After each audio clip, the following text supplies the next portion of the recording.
Sir రాయించింది వాళ్ళే తుడిపించేది వాళ్ళే sir. లెక్క ప్రకారం జగనే చేస్తున్నాడు సార్ అక్కడ యేసుక్రీస్తు అందరి ప్రభు అనేది కొట్టించేసి దాని మీద రామాన్ని రాస్తున్నాడు. కొన్ని నాకు తెలిసి చాలా సంవత్సరాలు అవుతుంది రాసి, ఏ గవర్నమెంట్ ఉన్నప్పుడు రాశారో తెలియదు, కానీ కొండల మీద అక్కడక్కడ ఒక అతను ఉంటాడు, ఆయన ఊరల్లా తిరిగి ఆయన చేసే పనే అది.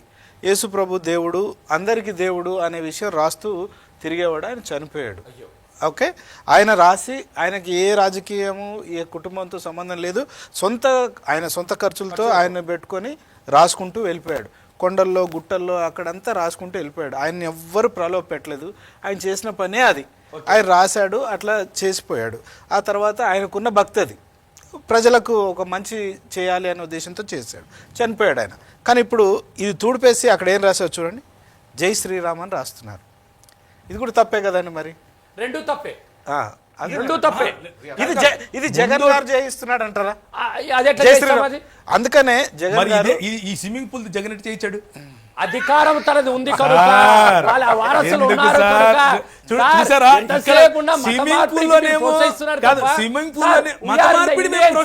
వినండి, మత మార్పిడి ప్రోత్సహించడం నేను కాదు, భారత రాజ్యాంగము నాకు హక్కిచ్చింది నా మతం గురించి చెప్పుకోవటానికి, దానికి మీ పర్మిషన్ నాకు అక్కర్లేదు. ఓకే, అయిపోయిందా? రెండో విషయం, వినండి సార్, బలంగా వినండి. ఏమంటారు? మీ ఇంట్లో నేను వస్తాను సార్ రేపు, తర్వాత మీరు తింటారా? నా ప్రశ్నకు మీరు సమాధానం చెప్పండి. మీ ఇంట్లో నేను భోజనానికి వస్తాను, భోజనం అందరూ వస్తాం సార్. ఇప్పుడు మీరు పాయసానాలతో నేను భోజనం పెడతా పిలవండి మమ్మల్ని. అలాగే వినండి సార్, అలాగే ఇఫ్తార్ విందులు ఉంటాయి, ఇఫ్తార్ విందుల్లో వాళ్ళు గోమాంసం పెడతారు, వచ్చి తింటారా మీరు? సార్ ఇంకొక విషయం అంటే మీరు ఆన్సర్ చెప్పండి. నేను వస్తానన్నాను, ఇఫ్తార్ విందుల్లో గోమాంసం పెడతారు, మీరు వస్తారా? సార్ ఎందుకు రారు?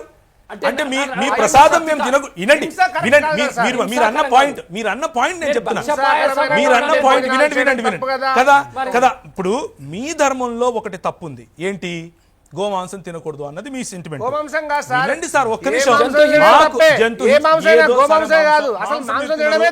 సరే, అలాగే ముస్లింలకు కూడా విగ్రహారాధన తినను అన్నది ఉంటది. మీరు విగ్రహారాధన పెట్టింది వాళ్ళది ప్రసాదం తినడు, వీడు దేశద్రోహి అనొచ్చు.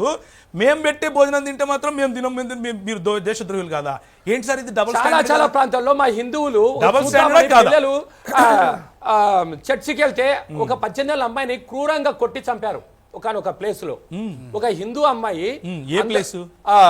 నా దగ్గర అడ్రస్ ఉంది, అడ్రస్ ఉన్నప్పుడు మాట్లాడండి. మరి అలాంటివి చాలా దారుణం ఇది. హిందూ అమ్మాయి చర్చికి వెళ్తే బయటకు వచ్చిన తర్వాత అమ్మాయిని ఘోరంగా కొట్టి చంపారు సార్ నడి బజార్. సరే, నేను ఒప్పుకుంటాను సార్, అది తప్పని నేను ఖండిస్తున్నాను. ఇప్పుడు మీరు నాకు సమాధానం చెప్పండి.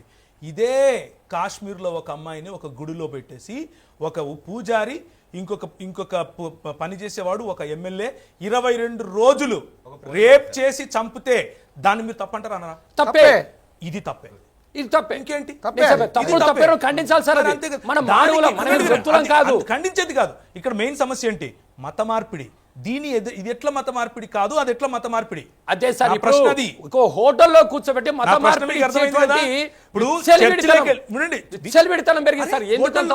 హోటల్లో వెళ్ళి మేము స్విమ్మింగ్ పూల్ వాడుకుంటే విచ్చలవిడితనం. అతను డైరెక్ట్ చర్చికి పిలుచుకో, మేము వద్దంటున్నామా? మేము పేదవాళ్ళం అండి, మా చర్చిలో మాకు తొట్లు లేవు, డబ్బులు కట్టి రూములు పెట్టుకుని డబ్బులు మేము కట్టింది మేము. హింస తప్ప అంటున్నారు కదా. వినండి, ఇదొక్కటి. హోటల్లో ఉన్నది మేము, డబ్బులు కట్టింది మేము. మీరు ఎలా హోటల్లో డబ్బులు కట్టి స్విమ్మింగ్ పూల్ వాడుకోవచ్చో మేము అలా డబ్బులు కొట్టి స్విమ్మింగ్ పూల్ వాడుకున్నాం. ఇక మీకు సమస్య ఏంటండి? అట్లా మార్పిడి చేయడం ఏంటి సార్? అది మత మార్పిడి కాదది. బాప్తిసం తీసుకున్న వ్యక్తి నేను మత మార్పిడి చెందాను, హిందూ నుంచి వచ్చాను మీకు చెప్పాడా? ఎవరు? దాంట్లో అక్కడ క్లిప్పింగ్ లో ఏముంది? అక్కడ ఒక వాచ్మెన్ అట్లా కాదు సార్, మా ఇళ్లలో అవును అంటాం, మళ్ళీ అంటాం. ఎందుకంటామో తెలుసా? మా ఇళ్లలో పుట్టిన వాళ్ళకు మేము బాప్తిసాలు ఇచ్చుకోవడానికి మీరు పర్మిషన్ ఇస్తారు మాకు? ఒక్క నిమిషం, మీ ఇళ్లలో పుట్టిన నువ్వు బాప్తిజం ఇవ్వాల్సిన అవసరం ఏముంది అక్కడ? అరే అది మా సాంప్రదాయం, మీరు ఎందుకు ఉపనయనం చేస్తారు? ఎవరికి? మీ ఇళ్ళలో పుట్టే పిల్లలకి మేము గుళ్ళో చేస్తాం, గుళ్ళోనే గుళ్ళో చేస్తారా? చేస్తాం, నాట్ ఇన్ పబ్లిక్ ప్లేస్. ఎందుకు? అట్లా ఒక ఇళ్ళలో వాచ్మెన్ బయట- వచ్చి ఇంట్లో క్వశ్చన్ బయట- చేస్తే ఇంట్లో చెయ్యం మేము బయట- అట్లా. ఇంట్లో బయట పందిరేసి చేయరా? మా ఇంటి ముందర చేసుకుంటాం, మా దేవాలయంలో అట్లే మేము చేసుకుంటాం. మేము కట్టిన డబ్బులు కట్టే కదా చేసుకుంటున్నాము. అక్కడ ఒక వాచ్మెన్ అడిగిన క్వశ్చన్ అక్కడ రైజ్ అయింది సార్. అక్కడ వాచ్మెన్ కాదు, వాచ్మెన్ వాచ్మెన్ కాదు, బయట ఒకటి వచ్చి లేదు మాట్లాడుతున్నాడు. లేదు సార్, అక్కడ కావాలి మీరు ఏమి? ఒక్కసారి ఆగండి. ఇంకో విషయం, లేదు లేదు, ఇంకో లేదు విషయం. సార్, లేదు సార్. మేము వాచ్మెన్ ఎక్కడ- అడిగాడు, వినండి. వాచ్మెన్ అడిగాడు మీరు అక్కడ. గుళ్ళో- వాచ్మెన్ మీరు కాదండి. గుళ్ళో సార్, ఉపనయనం- other వినండి, ఇంకో person. విషయం, ఇంకో విషయం. వాచ్మెన్ మీరు కాదు. గుళ్ళో ఉపనయనం చేసుకుంటారు కాబట్టి మేము గుళ్ళలో బాప్తిసం ఇచ్చుకోవాలి అన్న రూల్ మీరు మాకు పెట్టకండి. అలా అని చెప్పి మీరు మీరు గుళ్ళో బయట చేసుకోకండి. చేస్తారా? బయట చేయండి, మేము రోడ్డు వద్దనమా? మీద పార్టీ చేసుకుంటూ పోతారా? మా ధర్మం మమ్మల్ని పాటించినవండి, మీ ధర్మం మీరు పాటించండి. నువ్వు నీ ఇంట్లో నువ్వేమైనా చేసుకో, నీ చర్చిలో అవును. నువ్వేమైనా చేసుకో. మేము హోటల్ కాదు. కానీ హోటల్ హోటల్లోకి వస్తాను, డబ్బులు కట్టి పబ్లిక్ గార్డెన్లోకి వస్తాను, నేను హోటల్ నెక్లెస్ రోడ్ మీద డబ్బులు చేస్తాను, కట్టి చేస్తున్నాము. బుద్ధుడు విగ్రహం పక్కన చేస్తాను అంటే చేస్తామండి. ఏమిటి అది? ఎలా చేస్తావు? ఏ రాజ్యాంగం నీకు ఇచ్చింది ఈ మీకు హక్కు? మా రాజ్యాంగమే, ఏది తీసుకురా, భారతీయ రాజ్యాంగం తీసుకురా, ఆర్టికల్ తీసుకురా. 25. దాన్ని రోడ్డు మీద ఇవ్వచ్చు అని స్విమ్మింగ్ పూల్ రాజ్యాంగంలో రాసి వినండి, ఉందా? స్విమ్మింగ్ రోడ్డు మీద ఇవ్వకూడదని చూపించండి. ఎవరికి? రాజ్యాంగంలో నువ్వు ఇచ్చిందంటూ కదా, మీరు తీసుకురా. చూపించండి. నేను కూడా చూపిస్తా. మీరు చూపించండి. లేదు సార్. రోడ్డు మీద మీద ఇవ్వకూడదని స్విమ్మింగ్ చూపించండి. పూల్, పబ్లిక్ స్విమ్మింగ్ పూల్లలో ఇవ్వకూడదని ఏది కూడా చూపించండి. ప్రలోభాలకు ఒకరి గురి తర్వాత చేయొద్దు. ఒకరు మాట్లాడండి, ఒకరి తర్వాత ఒకరు మాట్లాడండి. స్విమ్మింగ్ పూల్లో బాప్తిసం ఇస్తే ప్రలోభం చూపించండి. ఎవరు? ఎక్కడుందో? అలా ఇవ్వచ్చు అని మీరు చూపించండి. అరే, మరి ఆ లేనప్పుడు అందుకే మనం అక్కడ మాట్లాడుకుందాం. క్వశ్చన్ చేశారు సార్. లేనప్పుడు ఉండండి, లేనప్పుడు ఈ వ్యక్తి అక్కడ ఒక్క క్వశ్చన్ మాట ఉంది, చేయగలిగాడు. ఒక్క మాట ఉంది ఏంటంటే పబ్లిక్ ప్లేసెస్ లో గవర్నమెంట్ వాళ్ళ భూమి వాళ్ళు నిర్వహించేటటువంటి స్థలాల్లో ఏదైనా చేయాలి అంటే పర్మిషన్ తీసుకోవాలి.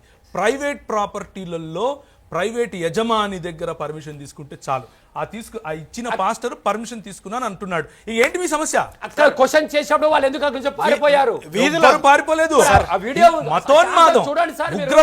ఉగ్రవాదం చేస్తున్నారు కాబట్టి అక్కడ నుంచి వెళ్ళిపోయారు. క్రైస్తవం అదే నేర్పింది మాకు. మరి ఏం చేద్దాం? అంటే ఉగ్రవాదం ఇది అంటే మీరు ఉగ్రవాదం చేయమంటున్నారా? కాదు, మరి మా ఉగ్రవాదం మీరు చేయమంటున్నారా? చేస్తున్నారు అంటున్నాను. మీరంటే మీరు కాదు, మళ్ళీ మీరు కాదు, ఎవరైతే ప్రశ్నిస్తున్నారో వాళ్ళు ఉగ్రవాదులు హక్కు ఉంది సార్. ఇప్పుడు అదే రాజ్యాంగంలో మీకు ఎలా హక్కు ఉందో ఉగ్రవాదం అంటున్నాను మాట్లాడే దీన్ని. ప్రతి ఒక్క వ్యక్తికి అధికారం, హక్కు భయంకరమైన ఉంది. ఉగ్రవాదం. సార్, ఎందుకు ఒక్క అంటే- నిమిషం, ఒక్క నిమిషం.